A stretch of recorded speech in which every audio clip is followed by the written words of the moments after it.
Decisions, decisions, decisions. They form a constant part of our everyday life. From the moment you woke up this morning, will I get up now, or will I lie on for another 10 minutes? Or maybe 20? And so it goes. An ongoing series of choices. More often than not, they're pretty harmless and inconsequential. But every so often, life presents us with the really big ones around career or commitment. Luckily, we don't have to make those decisions too often. But in between the petty ones of will I have tea or coffee, or the serious life choices, will I get married, we make constant decisions of how we live our lives and how we engage with others. They tend not to be once and for all decisions or choices, but they can be part of a program for life. And depending on the choices we make, it really can be a way of us becoming what God calls us to be. The Sermon on the Mount, which we're hearing in parts these Sundays, offers us such a program. It's a hugely challenging one, giving markers, setting standards by which we as followers of Jesus are invited to inform our lives. And Jesus makes it clear that it's so much more than ticking the behavioral boxes of the myriad of regulations in the old Jewish law. It's essentially about living according to a heart that is molded by love. A heart that reaches beyond what sets us apart. A heart that doesn't count the cost.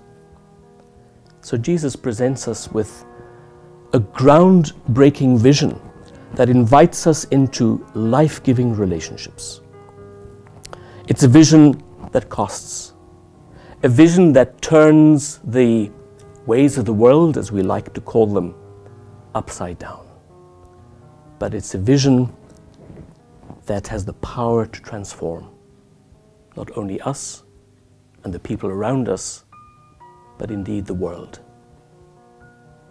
Not so long ago, the world looked on as Nelson Mandela was laid to rest in his beloved home of humble beginnings.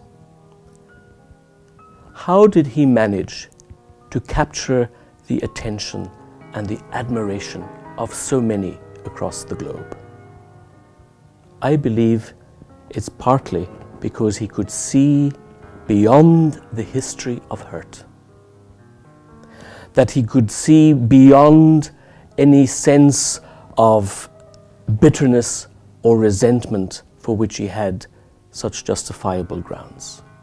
That there was no sense of having any revenge or retaliation for the years of imprisonment and injustice. It was a choice he made, a choice that enabled him to befriend his jailers, to lead a nation down the road of reconciliation, and so essentially become the peacemaker, one of those whom Jesus calls blessed, a son of God.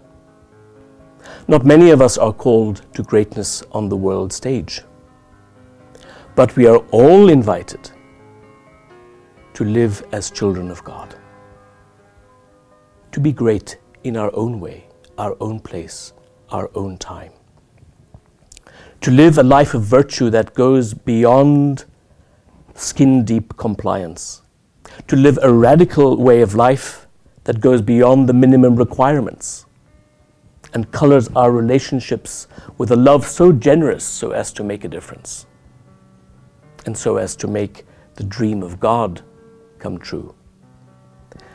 Now maybe we might feel it's all a little beyond us, beyond our reach. But in the small gestures of everyday caring, they're the ones that speak of the Spirit of God living within. Viktor Frankl remembered a few individuals who would visit the huts in the concentration camp, offering comfort and support and sharing their last bits of bread. It showed him how everything may be taken away from a person except the choice of attitude in any given situation. We too have that choice to take on that life-giving attitude that Jesus illustrates, or to wallow in a complacent comfort zone that ultimately leads to a life that is empty and meaningless. You know the lines from Robert Frost. Two roads diverged in a wood, and I took the one less traveled by, and that has made all the difference. We too can make a difference. We can make that decision to be made every day.